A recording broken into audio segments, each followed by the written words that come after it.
else. All we want is Jesus. Make room for the King. Make room for the King. Let the King of Kings come.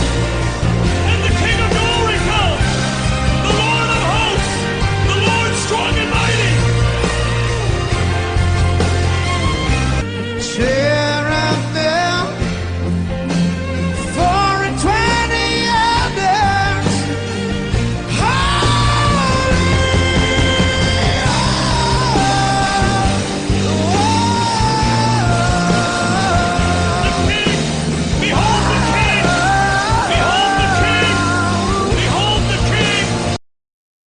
Citações de livros que a Bíblia está citando, mas eles não estão ali.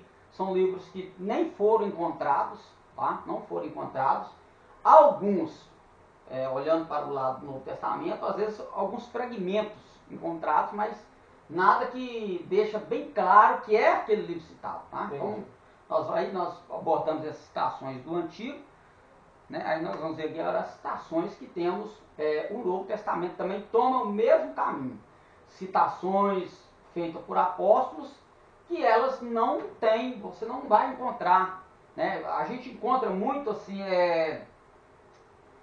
nas cartas de Clemente, o pastor de Hermas, né? Eles vão fazer citações, porque estão próximos aos apóstolos ali de Policarpo, ali até o ano 186, 190, por aí, no finalzinho ali do primeiro século.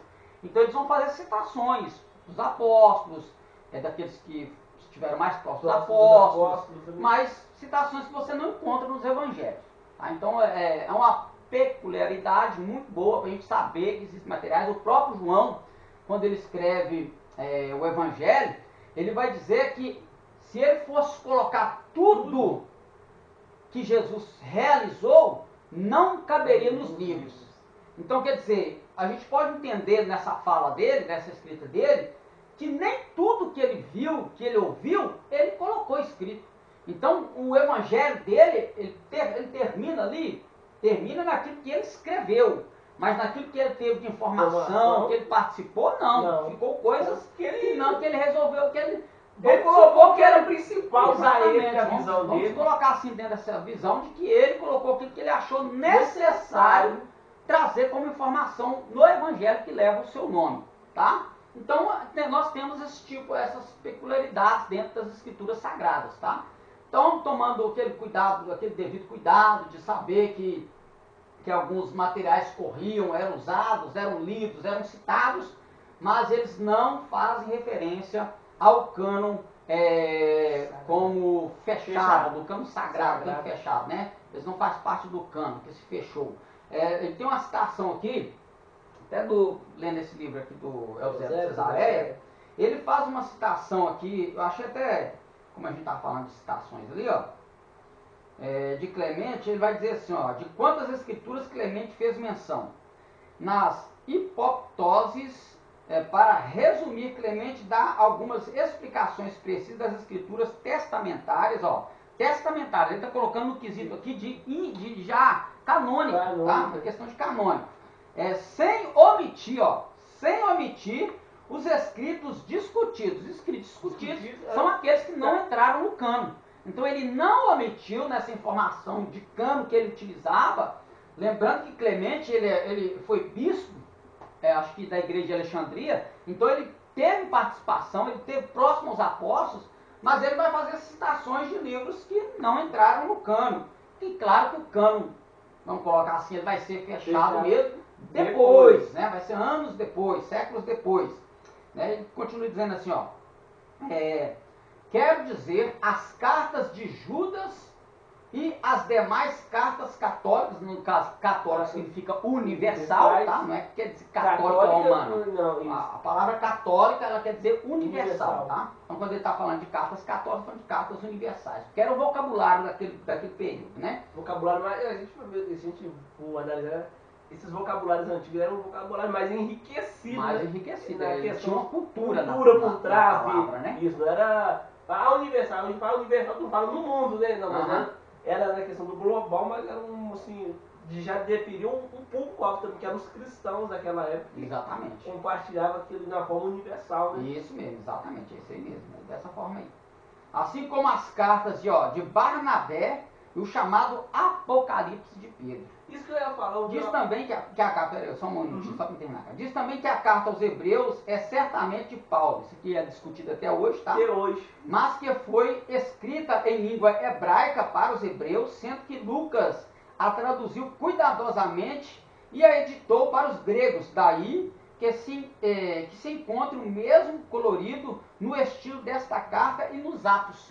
Então a forma de escritura, a forma de expressão escriturística, gramatical, de informação de língua e cultura que o escritor dos hebreus coloca na sua redação é a mesma estrutura, é o mesmo corpo que Lucas usa no livro de Atos e no evangelho que leva o seu nome. E aí, aqui nós vemos ele atribuindo a redação da carta aos Hebreus a Lucas. E Paulo como sendo também o autor dessa carta. Então, a gente fica, essa questão da autoria de Paulo, ela ainda é discutida hoje. É isso que eu ia falar, porque eu já vi muitas vezes algumas pessoas afirmando que aos Hebreus é de Paulo. Mas se a gente for levar ali, muitas vezes, até algumas partes ali que lembram mesmo o apóstolo Paulo escrevendo alguns fragmentos dentro do texto, né? Lembra ele a forma que ele talvez está falando, expressando, a forma que o texto está expressando, lembra muito o apóstolo Paulo querendo expressar a nós. Ou você acha que não faz vínculo? Olha, eu vejo mais assim, eu posso identificar mais um escritor como se fosse assim, de uma casa sacerdotal, de uma casa levítica. Por quê? Porque devido à estrutura que ele traz, a informação que ele traz sobre o tabernáculo, sobre o templo, sacrifício, Jesus Cristo sendo sacerdote, segundo a ordem de Melquisedeque, daí ele fala da lista dos utensílios, do Santo dos Santos. Então ele traz toda uma visão do tabernáculo minuciosamente. Ele é minucioso em todas as informações que ele traz, né? A postura do incensário, o incenso de ouro, a arca do concerto. Então ele tem um contato assim, mais direto do que Paulo. Entendo. Então, assim, por isso atribuir né? Então não tem atribuição a seja quem, isso aí é debatido até hoje. Mas, assim, ao meu ver, e alguns pensam assim também, que seria mais como se fosse da casa sacerdotal, algum judeu da casa sacerdotal. Entendi. Que fazia esse tipo de serviço, não, ele tinha essa informação. E aí nós vemos quando ele vai falar, e quando parte para aquela questão do capítulo 11, aí a gente já vê mais um processo parecendo paulino. Isso. É nessa parte aí que parece um processo paulino. Mas aí a gente vê também o que aqui? A gente vê aquela questão dos mártires, né? Da galeria ali, né? A galeria dos heróis da fé, quando vai falar assim, uma grande nuvem de testemunhas, que muitos acham que é Deus e o Espírito Santo. Não, as nuvens de testemunhas que estamos rodeados são aqueles que estão sendo citados ali no capítulo 11 todinho. Aqueles que foram cerrados, torturados, mortos a fio de espada. Então ele está falando do momento de perseguição, onde alguns se tornaram mártires. E nós temos que pensar o seguinte, que esta carta aqui, ela está num período de redação depois de Cristo. Então a perseguição ela está no ato aí, e a gente vê que Paulo ele vislumbrou esse momento juntamente com Pedro, tanto é que eles foram presos no período de Nero. Então, aí desse capítulo para cá, a gente vê isso, essa probabilidade de atribuir. Mas quando a gente vê a maior parte da estrutura, vamos colocar aqui uns 80% da estrutura do livro, aí a gente faz essa atribuição, ou a gente não atribui, mas tem essa possibilidade, de colocar essa possibilidade de ser alguém que participou ali, frente a frente, com esse serviço sacerdotal, devido à estrutura. Você lembra que não foi alguém na cabeça? Não, esse período eles já tinha passado o período deles aí, né? Foram bastante úteis dentro da história, mas passou-se, né?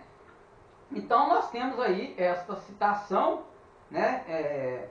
Nós temos aqui também, ó, deixa eu ver se eu marquei isso aqui.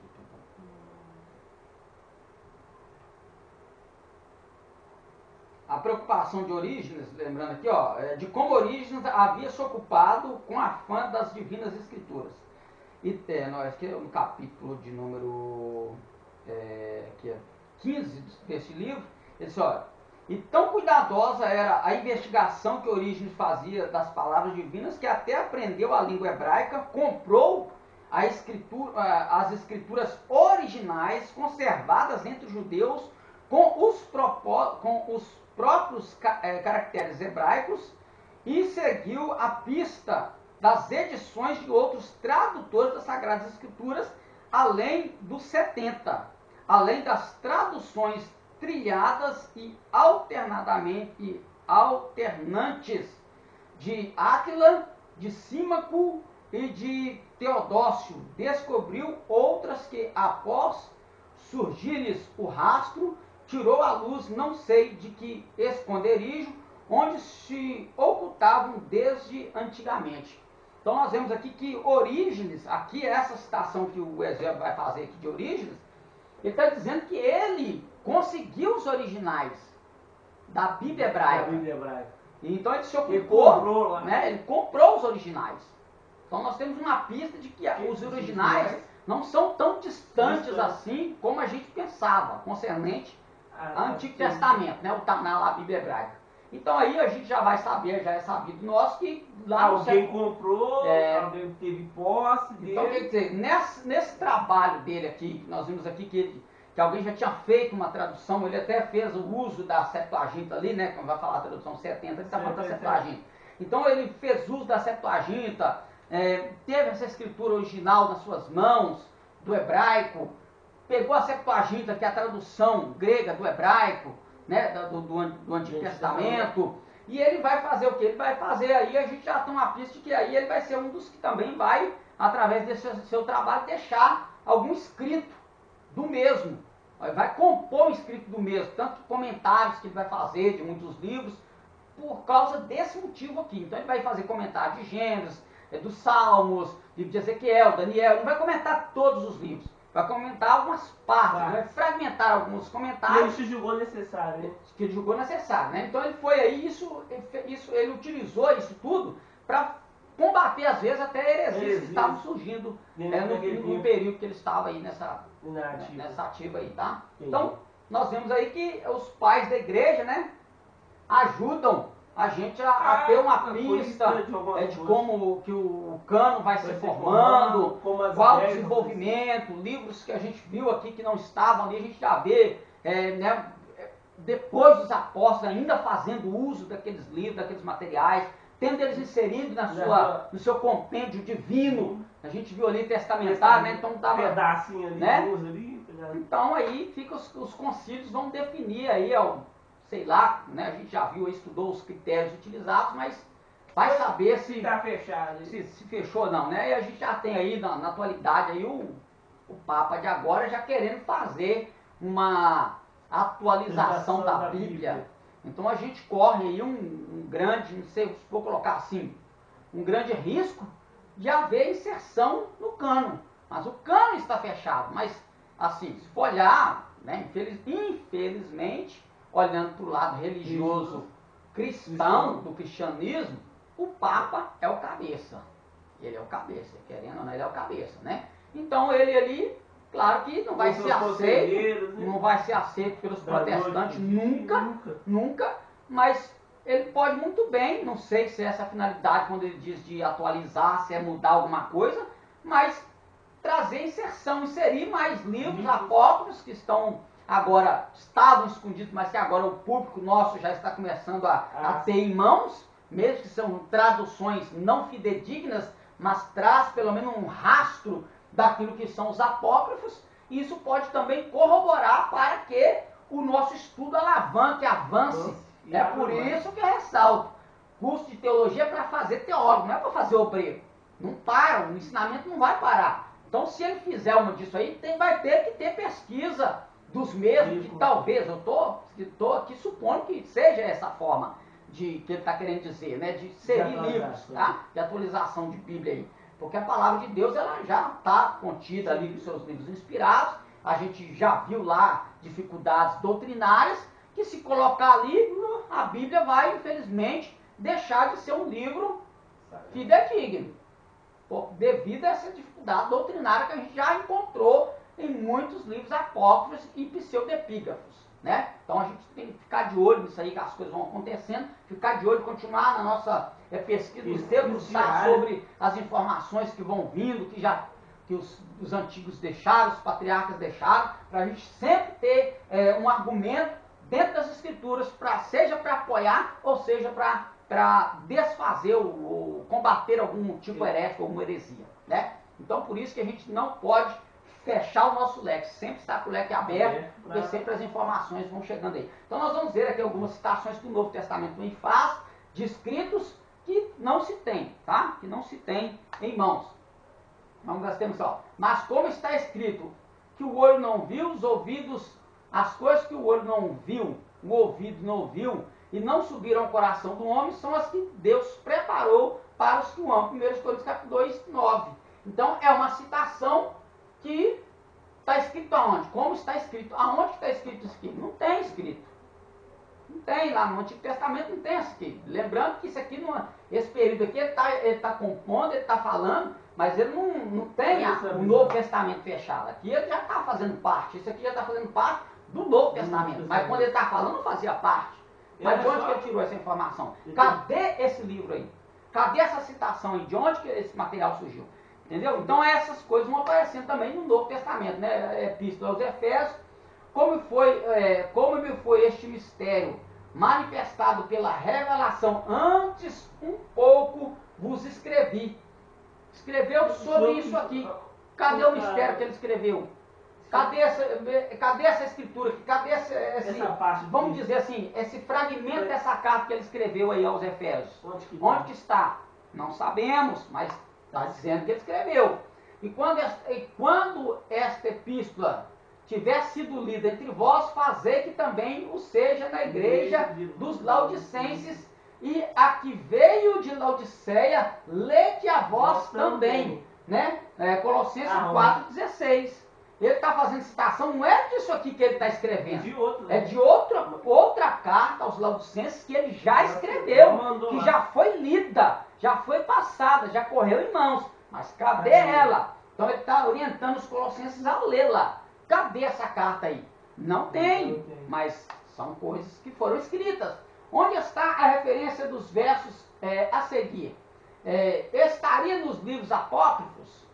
E chegou e habitou numa cidade chamada Nazaré, para que se cumprisse o que fora dito pelos profetas. Ele era chamado Nazareno, Mateus 2,23. Não tem isso no Antigo Testamento, ele era chamado Nazareno. Não tem. Entendeu? Então, lembrando que também Jesus, ele é de Belém, ele nasceu em Belém. Ele cresceu, ele foi criado em Nazaré, mas ele é de Belém. Da Judéia, aqui quando fala de Nazareno, aí parece que é uma contradição, porque é uma citação feita de onde que se tirou. Então, aí, né, temos mostrado em tudo que trabalhando assim é necessário auxiliar os enfermos e recordar as palavras do Senhor Jesus, que disse: mais bem-aventurada coisa é dar do que receber. Atos 20, 35. De onde que Jesus tirou isso aqui? De onde que ele tirou essa citação de Jesus aqui? E isso aqui está fazendo referência a uma tzedaká judaica, tá? Um ato de bondade, de justiça, de tzedaká judaica. Ele está fazendo isso aqui, ó. Tzedaká, mais bem-aventurado coisa é dar do que receber, é uma tzedaká que está sendo cumprida, um ato de justiça, é você fazer o bem para o seu próximo. Aí aquilo é recíproco. Quando você abençoa o seu próximo, o Eterno te abençoa. Então é assim, reciprocidade de bênção. Vai lá, nesse caminho. Né? Mas é isso aqui que ele está querendo dizer. Mas cadê essa citação aí? Lembrando que Jesus, ele era um rabino, ele é reconhecido como rabino, então ele é bem instruído. Então é nada mais, nada menos do que ele ter tirado isso aqui de uma lei judaica rabinata, tá? Aí nós vamos, os critérios de inspiração, lembrando que eu já abordei essa temática aqui sobre inspiração, os 3 níveis da escritura, né? Quais foram elas? Quais foram elas? Tá aqui? Quais os 3 níveis? Nós temos aqui já citado um, né, o de inspiração. Nós temos o livro de inspiração, de revelação e a compreensão. E iluminação. Iluminação, que é a mesma compreensão, né? Que nós vamos entender o que quis dizer naquilo. Aí entra-se as confusões, né? Isso. Ah, Deus me revelou uma palavra para essa noite. Não, Deus não te revelou palavra para a noite Ele te nenhuma. deu a iluminação. A palavra já está naquela que foi inspirada, que é a Escritura Sagrada. O que nós temos aqui de revelação, que nós dizemos que é uma revelação, nós temos é uma iluminação para compreender a revelação daquilo que foi inspirado. O caminho não é daqui para cá, o caminho é daqui para lá. Eu vou voltar para trás, né? Não para frente. Eu sou iluminado por aquilo que foi revelado na inspiração divina. Isso. Tá? Então é aqui que aí entra-se a grande confusão. Ah, Deus me revelou uma palavra forte. Deus não te revelou palavra nenhuma, ela já é revelada. Você tem que buscar ela é inspirada, revelada, e quando nós debruçamos sobre ela, a iluminação vem para nos clarear o que o texto quer dizer. E como nós vamos fazer o uso desse texto. Tá? Literalmente, luz para o meu caminho da palavra. É isso aí mesmo. Você tem que pensar, você tem que pegar ali, debruçar sobre o texto, para você conseguir assimilar o que o texto quer passar. Porque às vezes nós fazemos uma assimilação assim, bem superficial e esquecemos de buscar realmente a inspiração por trás daquele texto ali. Verdade puríssima. Entendeu? Você entendeu o negócio aí? Não, eu entendi. No eixo da coisa, né? Pegou no eixo da coisa. Porque a gente, às vezes, eu fico lendo assim, falo, não, esse texto aqui tem uma coisa mais profunda. O que é isso aqui só? Não é só isso, não. Então nós temos isso aí, né? Esse processo. O que é inspiração? O processo de inspiração, as diferentes visões da inspiração.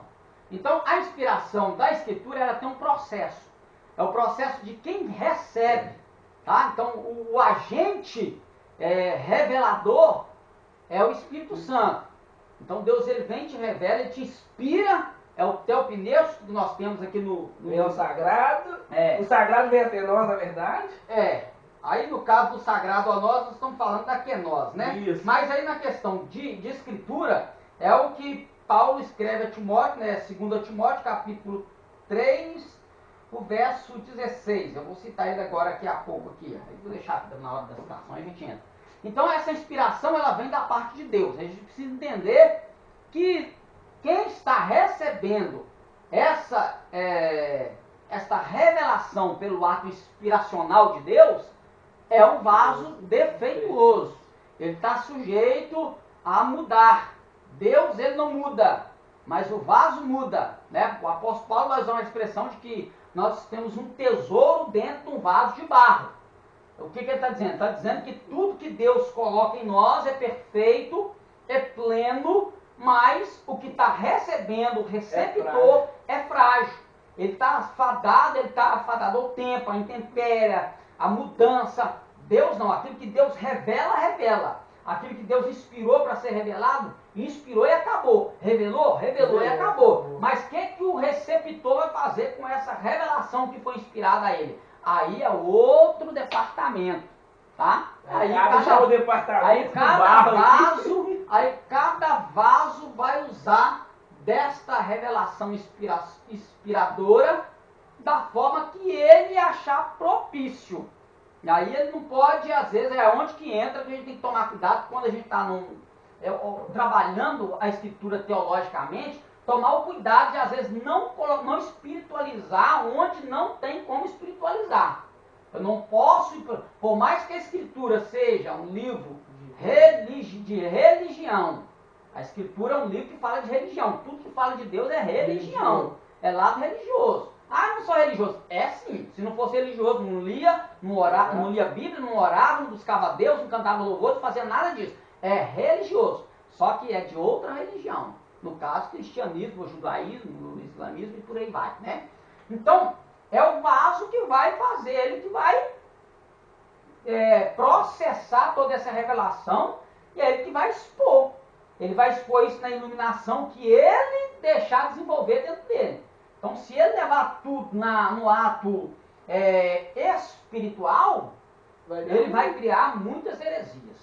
Então eu não posso olhar para as Escrituras, mesmo que ela é um livro de religião, eu não posso olhar para ela toda em si como espiritual.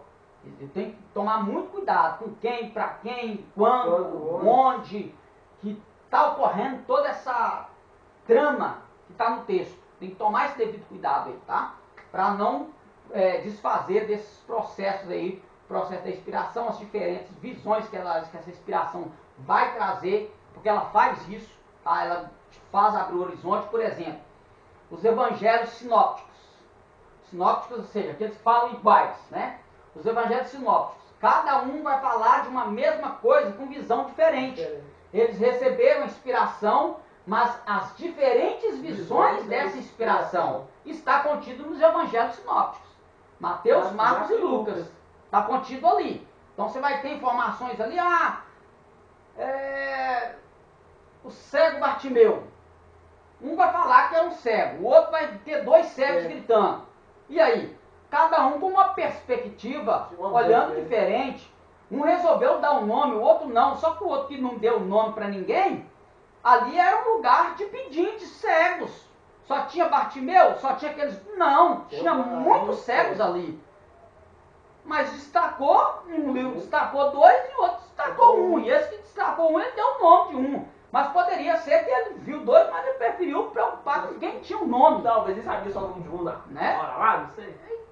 Então as probabilidades geram aí. O texto está se contradizendo, porque lá está falando que é dois, aqui está falando que é um. Gente, era uma estrada de pedinte. Tinha mais de 20 ali pedindo. 20 cegos, onde os cegos eram postos para mendigar. Então isso aí não era só ele que ia para lá. Vários. Mas é o que eu estou dizendo aqui. Então, as diferentes visões da inspiração. Então, quando nós, no nosso ato de receber essa inspiração da revelação, saber que essa revelação está diante de nós, quando a gente vai usar aquilo que o Espírito Santo está nos iluminando para poder trazer para a nossa realidade ou expor para alguém, aí a gente tem que tomar o devido cuidado. Se eu espiritualizo, se eu coloco no literal, tomar muito cuidado com isso aí, para não criar heresia. É o que tem acontecido muito. O que é inspiração? Influência sobrenatural do Espírito Santo como um sopro sobre os escritores da Bíblia, capacitando-os a receber e transmitir a mensagem divina sem mistura de erro. A expressão "assim diz o Senhor" ocorre mais de 2.600 vezes. Então, todas as vezes que, seja lá quem for, um profeta, um rei, um apóstolo, um emissário, vai dizer "assim diz o Senhor", ele está falando por um ato de influência sobrenatural, está sendo inspirado pelo Espírito Santo para dizer isso. 2.600 vezes essa terminologia aparece. Então a gente vê que a inspiração ela é ampla e ela está disposta aos escritores das Escrituras. Então a gente tem que entender isso aí. Não limitar, né? Processo da inspiração, aí nós temos que a origem é divina, né? O agente profético, no caso o profeta, né? E a autoridade é a escritura. Ele vai receber, aí nós temos aqui a inspiração, ele vai receber essa revelação e a revelação será a autoridade escrita. Aquilo que ele está recebendo aqui é o que vai ser colocado agora diante de nós, tá? Então aí, mais ou menos nesse processo aí, ó. Esse triângulo. Então teorias. A Bíblia é Deus falando aos homens na língua dos homens, né? Uhum. Porque muitas das vezes, se Deus fosse talvez falar na forma que Ele quer, nós não compreenderíamos, porque muitas das vezes, já falando na língua dos homens, nós já não quase conseguimos entender muitas das vezes o que Ele quer dizer, né? Uhum. Então, por isso aí eu ouvi essa expressão que a Bíblia é Deus falando aos homens na língua dos homens, né? Acho que quem vai escrever um tratado sobre isso aí é o Paul. Eu esqueci ele. Esqueci o nome dele aí. Sei. É um japonesinho. Ele escreve um livro nessa temática aí. Deus falando na língua dos homens. Sim. Aí, de onde que a gente tem essa ideia? Qual o pressuposto dessa ideia? Porque quando Deus ele foi falar com o povo lá no Monte Sinai, Deus ele não veio com voz humana. Nós vamos ver lá que o povo vai ouvir voz de trombeta, sonido, trovões, relâmpagos. Aquilo era a voz de Deus. Moisés ele já tinha, como a gente viu, que ele já tinha a iluminação da revelação daquelas palavras sendo ditas. Mas o povo não, o povo não estava entendendo nada. Então o povo achou que aquilo era para matar. E aí, qual que é o processo que Deus queria falar com toda a congregação, que todos ouvissem como Moisés ouvia. Mas o povo, então o que o povo faz? Não, ó, se ele falar, nós vamos morrer. Então fale Deus contigo e tu fale conosco. Aí precisou desse intermediário, desse que vai receber essa inspiração, trazer essa revelação para a gente. Então é aí que dificultou. Então quando a escritura chega a nós, né, na nossa tradução portuguesa, ela chega a nós, Deus falando aos homens na língua dos homens, são as traduções que vêm a nós para a gente entender a linguagem. E aí nós vamos encontrar as formas metafóricas que Deus vai se manifestar, né? No caso, isso a gente não pode fazer, que isso é o dedo de Deus. Ele viu, aquele mago egípcio viu o dedo de Deus? Não, ele estava dizendo que aquele milagre extraordinário que Arão realizou, eles não tinham capacidade nenhuma com os seus artifícios de magia fazer igual. Então eles viram que aquilo era algo sobrenatural. Não tinha como eles copiar, como Arão joga a vara vira copo. Não, isso aí a gente faz, tá. Arão faz água e converter essa nós, isso a gente faz. Mas teve um momento que ele falou, não, isso aí não dá fazendo, isso aí é o dedo de Deus, né? Então, quando essas expressões aí é Deus falando a língua dos homens, ou seja, quando o escritor coloca essas metáforas da teofania de Deus, é para que a gente entenda o que ele quer dizer, mas ele está vindo na nossa linguagem. Deus é espírito. E quando você vai para a tradução de espírito, tanto pneuma no grego, quanto ruach no hebraico, você vai ter a mesma palavra, que é vento, sopro. Então, se Deus é espírito, e aí? Vento, sopro. Aí você vê Deus se manifestando como vento, como fogo. Então você vê essas... Mas como? É naquilo que os homens conhecem. Então Deus está se dando a conhecer. Deus está se revelando ao homem. Aí o homem começa a entender. Agora eu sei o que Deus quer. Agora eu entendi o que Deus falou.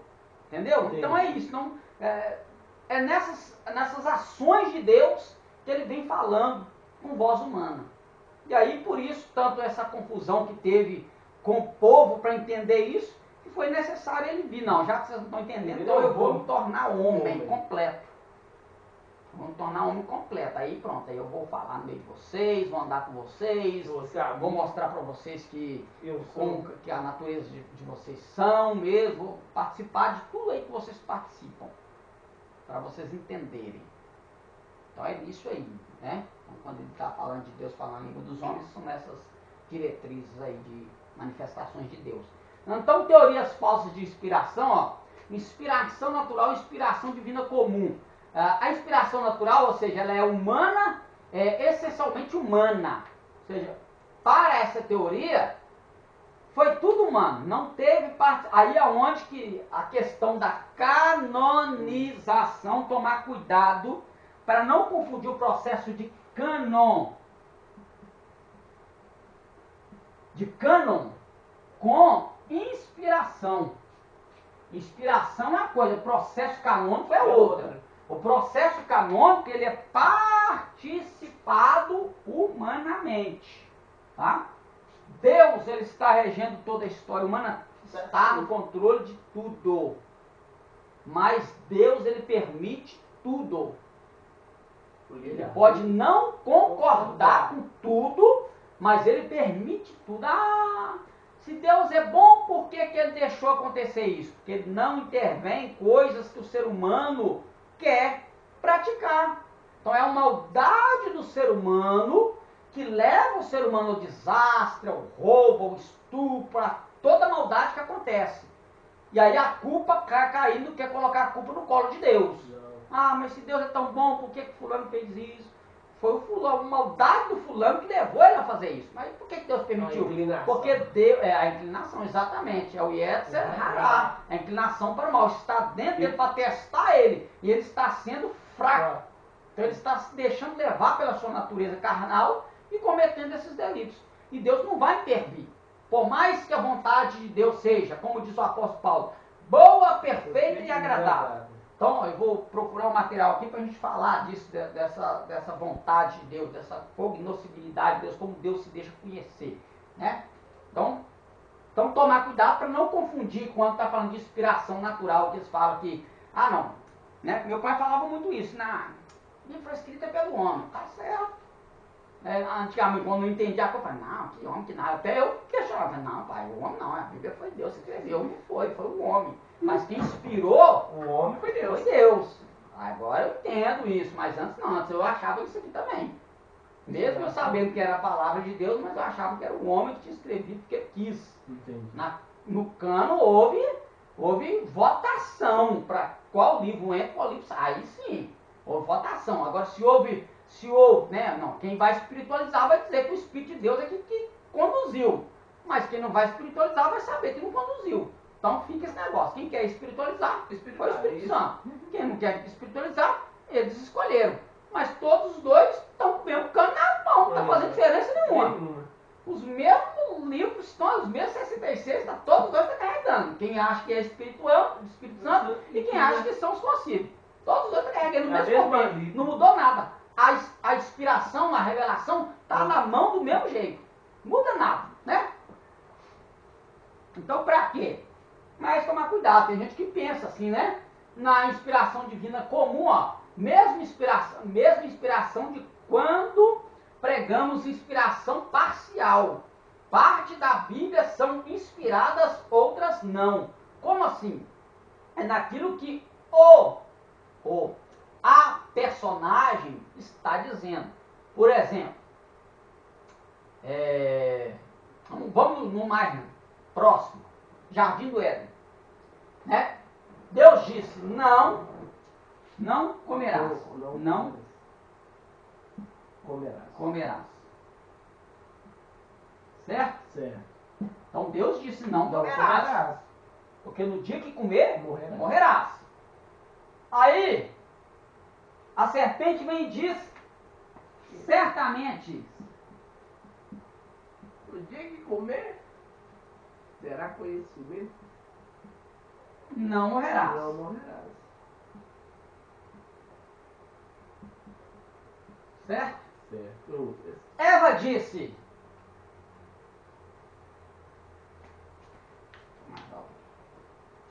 Não tá mais claro. Aí Eva vem e diz assim, olha.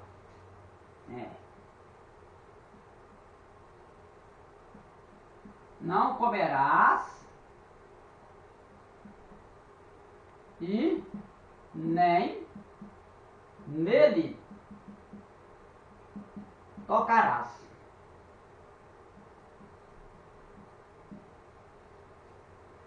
Temos três falas de uma mesma coisa. Aqui é Deus, não comerás, Eva e serpente. Inspiração revelada divina como palavra total de Deus. Mas nessa cena, nessa demanda, nesse projeto aqui, nós temos uma parcialidade, porque Deus não disse para ela que não poderia tocar. Deus disse para não comer. E Deus disse que se comesse, morreria. E a serpente disse, não morreria. Deus inspirou a serpente para dizer isso aqui? Deus inspirou Eva para dizer isso aqui? Não. Disseram ao seu bel prazer. Então, aqui nesse texto é uma inspiração bíblica, ela é parcial. Nesse texto, mas ela não é total. Ela não é totalmente parcial. Ela é a Bíblia inspirada, então a gente tem que saber quando. É aí que a gente tem que tomar cuidado com o espiritual, com o literal da Bíblia, literário. literal, não, literário, escrito, que está escrito de inspiração divina.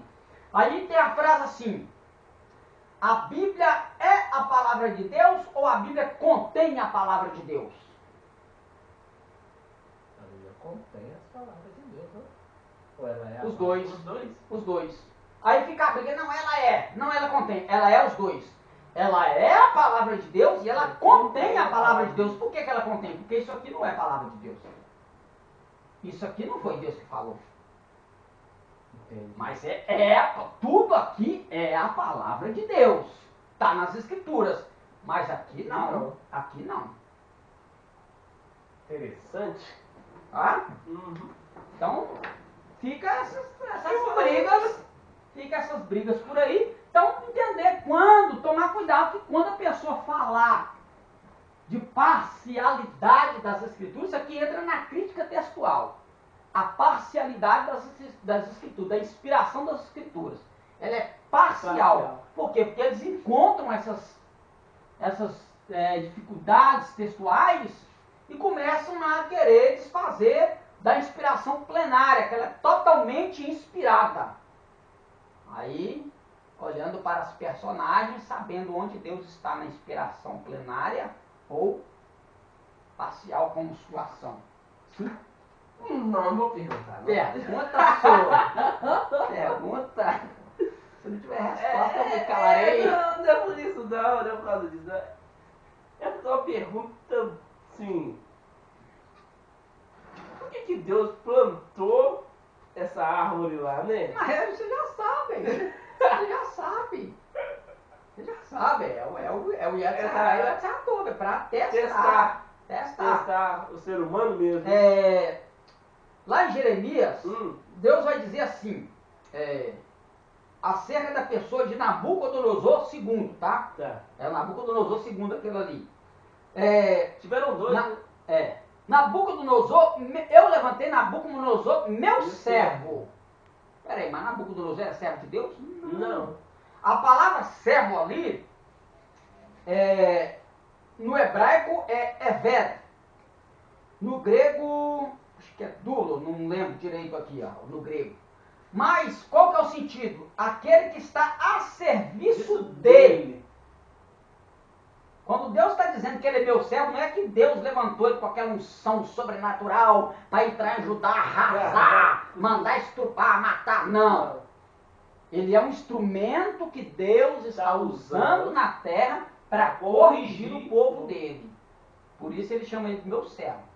Dentro da cultura judaica, na cultura judaica, esse camarada aqui, Eita, nós.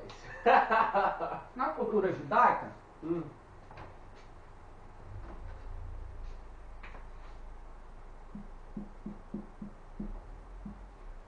esse camarada, na cultura judaica, ele é um agente a serviço de Deus. Ele foi criado, claro que dentro da nossa teologia cristã ocidental, nós temos ele como, vou até pôr aqui, é o sentido que a gente aprendeu, é esse aqui mesmo, é arque, não sei se é assim que vai escrever, mas vou pôr assim, arqui-inimigo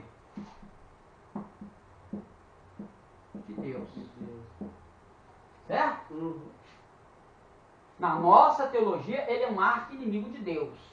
Ou seja, seria Deus versus Satã. A nossa teologia no judaísmo não tem esse tipo de pensamento. Não tem. Não tem. Ele foi levantado, ele foi criado para aguçar a nossa... Isso.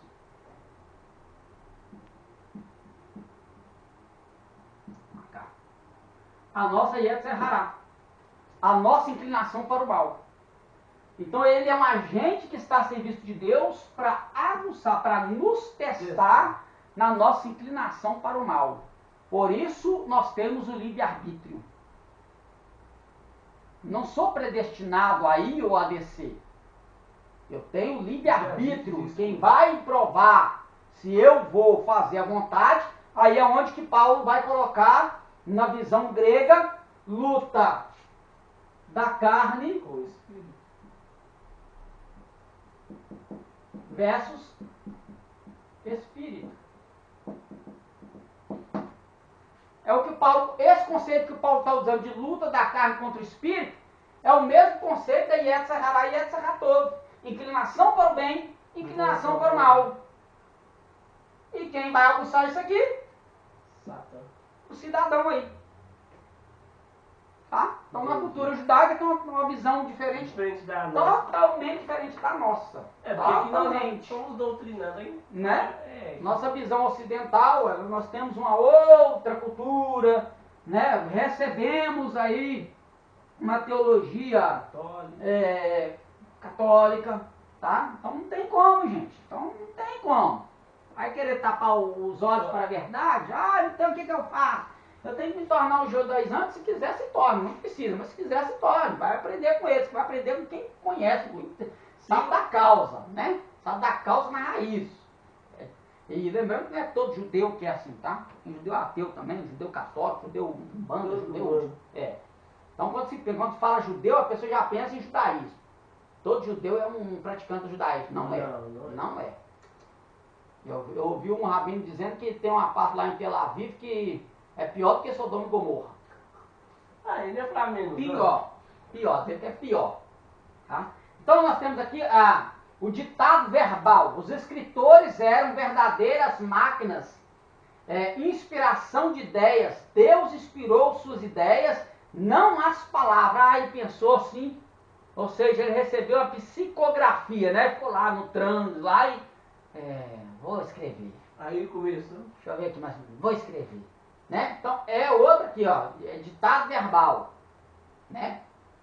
Então como é? Não, a gente já viu que tem todo um processo histórico. Quando você acompanha o processo histórico e cultural, você não cai nessa teoria de ditado verbal, não. Porque é através da história e da cultura que a gente vê o desenvolvimento da escritura. O momento em que ela vai se desenvolvendo, em que as personagens vão deixando seus rastros históricos, a gente tem a composição da inspiração plenária das escrituras sagradas. Nada mais, nada menos. Então, se eu olhar para o Gênesis e eu vejo coisas absurdas no livro de Gênesis, então eu preciso olhar aquilo num contexto cultural da época. E eu vou entender o livro de Gênesis. Aí eu entendo. Mas se eu quiser procurar coisas ali, tudo no literal, os primeiros capítulos tudo no literal, eu vou me lascar. Eu não vou ter resposta para as minhas perguntas. Ou eu aceito no espiritual, tudo no literal, ou eu vou para a cultura do momento e aí eu vou entender o que o escritor queria passar para mim com aquela informação do livro do Gênesis, dos primeiros capítulos ali. Né? Então, essa teoria aí também, ela não cai por terra. Cai por terra, então tem que tomar esse cuidado. Teoria correta da inspiração plenária ou verbal. Verbal aqui não no sentido de verbal de Fala. ditado, não. Todas as partes da Bíblia são igualmente inspiradas. Os escritores não eram máquinas inconscientes. Houve cooperação entre eles e o Espírito Santo. Aquilo que eu disse, a cooperação não é qual? É o ir para o contexto histórico. Deus está agindo. Deus está agindo. Deus soterrou a cidade de Jericó. Mas como que Deus soterrou? Como é que eu vou saber se é... Meu Deus. Então vai lá, nos achados arqueológicos lá, vai lá, nas escavações lá, arqueológicas, aí você vai saber se existiu ou não, se aquilo era uma fábula, era um conto, era um mito. Vai lá, os fatos palpáveis da arqueologia me fazem entender que houve uma cooperação entre o ser humano e o Espírito Santo, dentro da história, para eu entender que a inspiração é plenária, plenamente da parte de Deus. Aí aquele processozinho que eu mostrei aqui. Deus inspira, o homem recebe essa revelação e depois ele vai ser iluminado para transmitir aí essas verdades. 2 Timóteo 3, 14, no caso aqui ficou só o versículo 16, pois toda a escritura sagrada é inspirada por Deus e útil para ensinar a verdade, condenar o erro e corrigir as faltas de ensinar, as faltas e ensinar a maneira certa de viver. Claro que aqui ele conjecturou o texto, colocou a tradução atualizada, né? Na verdade lá está, toda a escritura de Deus é divinamente criada para corrigir, redarguir e instruir em justiça. Então, aqui ele já traduziu para o nosso vocabulário. Então fez uma tradução literal aqui do texto na atualização, tá? Mas aqui quando ele vai para esse teopneus, para essa inspiração de Deus, ele tirou essa questão do teopneustos, que ele vai colocar passangrafê teopneustos cai upelumos. Então toda a escritura inspirada por Deus é útil. Então Deus inspirou toda a escritura, toda. Aí lembrando aqueles processozinhos lá, para não achar que Deus inspirou Eva para falar que Deus falou que não era para tocar. Da serpente, Né? Então tomar cuidado. Analisar a declaração da Bíblia versus registro de declaração. A Bíblia não mente, mas registra mentiras que outros proferiram. Nestes casos, não é a mentira que foi inspirada, mas sim o registro da mentira. Para deixar de exemplo, né? Exatamente, tá vendo? Então ele vai acompanhando o processo histórico. Eu vou escrever tudo, porque se eu fosse escrever só o que ele está falando, mas ele não ia ter um livro de história. Às vezes tem um livro totalmente 100% só espiritual. E tem uma dificuldade para entender o livro. Por quê? Porque as partes que Deus fala, elas estão dentro de um contexto. As falas de Deus na Escritura estão todas dentro de um contexto. Não está nada fora. Então, se você tirar as falas de Deus de um contexto, seja qual for da Escritura aqui, você vai tirar praticamente quase que tudo. E o que vai ficar são poucas coisas históricas que você vai ficar sem saber o começo e o fim daquela história. Porque Deus está no processo dela. Ó. Ela registra o que é insensato diz. Ela registra o que o insensato diz no seu coração. Não há Deus. Ela registrou que o insensato falou que não há Deus. Salmo 14:1. A declaração não foi inspirada, mas o registro dela. Entendeu? Uhum. Então está claríssimo. Deus, a palavra é inspirada, mas procurar tudo minuciosamente. Se a gente não tiver, eu leio a Bíblia, eu leio. Bom, você lê, mas você presta atenção quando você lê, quando é Deus que está falando, quando é inspiração, quando foi só a catalogação do escritor, ele preferiu catalogar ali tudo que foi dito, que aconteceu na história.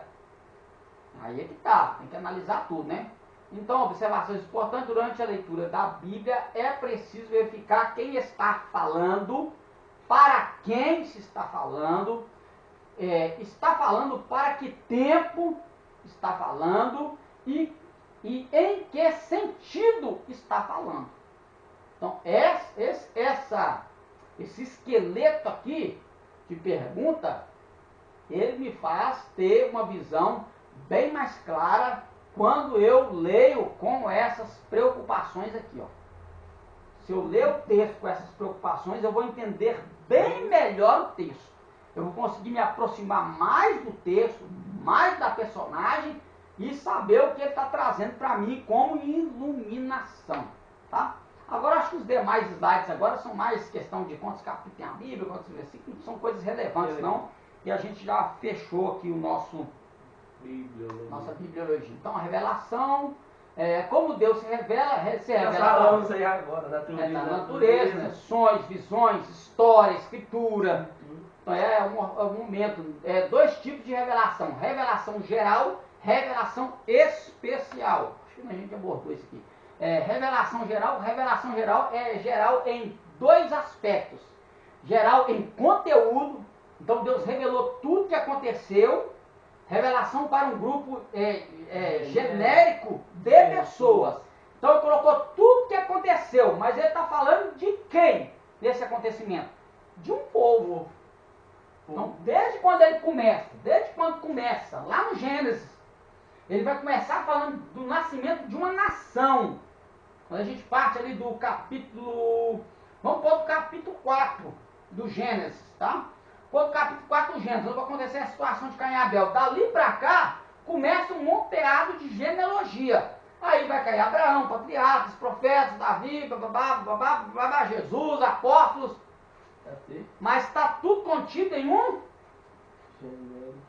povo. Ele está falando da como surgiu uma nação, um povo. E esse povo, nesse aspecto geral do conteúdo, as outras nações está todo mundo envolvido. Porque não é um povo que participou sem Egito no meio, sem a Síria no meio, sem. Não, pessoal do Líbano. Todo mundo, né?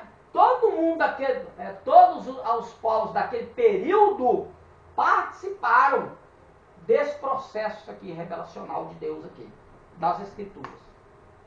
Entendeu? Entendi. Então Romanos 1, 18, 20, porquanto que de Deus se pode conhecer, nele se manifesta, porque Deus lhe manifestou. Porque as suas coisas invisíveis, desde a criação do mundo, tanto o seu eterno poder como a sua divindade, se entendem e claramente se veem pelas coisas que estão criadas, para que eles fiquem inexcusáveis. Então, a natureza é um ato de revelação. A própria natureza revela o poder de Deus. Né? Revela o poder de Deus. Então, Paulo ele vai até dizer que amaram mais a criatura do que o Criador, e fizeram para si, e aí vai mostrando o processo de decadência. Então, a revelação geral, revelação na natureza não é uma revelação completa de Deus. Não nos fornece informações como encontramos na Bíblia, mas o Deus revelado na natureza é o mesmo Deus revelado nas Escrituras. Então, Spurgeon, ele vai dizer isso aí, né? Traz essa verdade aí. Termos-chave. Revelação. O ato pelo qual Deus revela suas verdades para a raça humana através de dois tipos de revelações, ou seja, especial, escrituras e geral, natureza, consciência e etc. Inspiração, o ato pelo qual Deus guia seus escritores, dando suas palavras enquanto são usados os elementos humanos para produzir as escrituras sagradas. Tudo que ora acabamos de dizer, né? Eu coloquei uma de outra coisa. E aí ficou. Eu mesmo me complico, né? Iluminação. O ato pelo que Deus ilumina pessoas para entenderem sua revelação e aplicá-la em suas vidas. É aquilo que dissemos. A inspiração é de Deus, a revelação é de Deus, mas a iluminação é nossa. Aí vamos É da nossa responsabilidade. É da nossa responsabilidade trabalhar isso aí. Então, a harmonia. Se alguma falha for encontrada na Bíblia, será sempre do lado humano, tais como tradução mal feita, grafia inexata, interpretação forçada, é o que mais acontece, má compreensão de quem estuda, falsa aplicação do sentido do texto e etc. Então, tudo isso aqui é o que faz, às vezes, as pessoas desacreditarem nas Escrituras e, às vezes, até, infelizmente, no próprio Deus, né? Por quê? Por causa do agente receptor, não do agente inspirador, transmissor. Né? Somos nós. Os céus anunciam a glória de Deus e nos mostra aquilo que as suas mãos fizeram. Cada dia fala dessa glória ao dia seguinte e cada noite repete isso a outra noite. Não há discurso nem palavras e não se ouve nenhum som. No entanto, a voz do céu se espalha pelo mundo inteiro e as suas palavras alcançam a terra toda. Salmo 19, versos de 1 a 4. Então, como manusear a Bíblia? Essa parte aqui já está no final, então nós falamos isso aí, já. Né? Manusear, a gente já sabe, capítulos, versículos, né? Procurar os capítulos, procurar versículos. Lembrando que não tinha escritura, não tinha capítulo, não tinha divisão, isso aí vai vir lá no século, acho que 19, no finalzinho do século 19, parece, 18, não sei, não lembro. Mas aí que vai vir essa estruturação para a leitura. Então, Pra facilitar, né? para facilitar. Lembrando que também as traduções, elas, principalmente as católicas, vão divergir. Às vezes os livros estão... A gente viu lá, né, que a Bíblia hebraica sem a tradução portuguesa, ela tem ordens de livros totalmente diferentes da nossa. Tipo a Bíblia judaica? Tipo a Bíblia judaica. A Bíblia judaica, ela segue o padrão da Bíblia hebraica. Isso que eu ia falar. Tá? Ela Porque segue- fica tudo fora de ordem. ela segue aquele padrão Padrão. original ali de colocação dos Dos livros, livros. tá? Mas em questão de capítulos, da católica você já tem dificuldade com os capítulos. Os capítulos dela já são diferentes, tá? Já Muda de uma pra outra? muda. As traduções mudam também, Ah, entendi. tá? Muda capítulo, muda versículo, às A vezes... complicação aí. Aí fica aquele negócio, qual que é o maior versículo da Bíblia? Você fala, você tem lá? Tem, mas hoje a gente não pode dizer mais, porque já tem outra que tem um versículo menor. Menor. E Jesus diz que é o menor, mas tem outros menores. Então, quer dizer, cada tradução cada tradutor, ou cada, vamos dizer assim, cada comissão tradutora, ou cada casa publicadora, sei lá como Isso dizer, que eu vai fazendo isso aí, mas Não vai interferir se não interferir no texto, isso aqui não vai fazer muita diferença, mas quando você vai citar, complica. no capítulo tal, livro tal, aí você vai lá, não tá aqui não. Às vezes a Bíblia dele tá lá, mas a sua não dá, Tá. por quê? Aí tem que tomar cuidado, a tradução vai fazer isso aí, Eu né? acho que deve ter isso nessa NVI, né? Porque ela Tem, diminui um pouquinho. principalmente sentido, Isso. tá? O A sentido NVI então é que também. mais vai se perdendo, né? Isso. Os versículos, as epígrafes são inserções, elas não fazem parte dos textos, tá? Então essas epígrafes você pode descartar elas. Isso aqui foi só porque a gente vai entender isso aqui quando a gente vai falando de exegese, e chama-se divisão pericopal, perícope. Quando o texto começa, quando que eu sei? Porque se era um texto corrido, eu tenho que saber quando o texto está dentro de um contexto só. Não é toda de Gênesis Apocalipse corrido, como é que eu vou dividir todo esse livro? Aí, os estudiosos fizeram divisões pericopais. Aí esses títulos aqui, né, essas epígrafes, são epígrafes para dividir a perícope do texto. Mas cada tradução já está fazendo também uma perícope diferente da E outra. tem umas que nem vem com a epígrafe. Né? Não vem não. É um texto corrido só por capítulo, né? Capítulo e Isso. versículo, mas não tem perícope. Isso. Né? Eu tenho Não uma tem Bíblia perícope, que ela então. não tem o... Eu senti falta da epígrafe, porque eu já estava acostumado, com a epígrafe. Aí muitas das vezes você vai ler o texto e não tem a epígrafe, às vezes a pessoa vai pegar a sua Bíblia para ler, ela sente dificuldade. Minha esposa mesmo foi pegar a minha Bíblia para ler. Eu fiquei toda perdido, porque não tem aqui a epígrafe do texto. Já acostumou, Já né? acostumou. E você mesmo pode dar epígrafe aqui, não é pecado. Não é. Posso inserir. Gente, isso Não, aqui, isso aqui foi a casa isso aqui publicadora. não é ué, isso aqui, gente, não tem nada a ver, não. Eu dar um título aqui, não tem nada a Nada a ver. ver. Se eu entendi a perícope com outro sentido que o Salmo de Davi, eu posso. Mas Salmo de Davi? Porque foi Davi que compôs, tá, então é Salmo de Davi. Mas eu posso colocar aqui também, Salmo do Bom Pastor. Eu já vi, acho que... O Bom Pastor. O Bom Pastor. Né? Então faz diferença, a epígrafe não faz diferença. Eu não posso mexer na estrutura do texto, tá? Mas perícope, diferença não faz não. Né? Títulos atribuídos pela equipe da Sociedade Bíblica do Brasil aí. SBB, tudo aí já. Mas também títulos atribuídos pela equipe também, parábolas, enfim. Acabou-se. Então,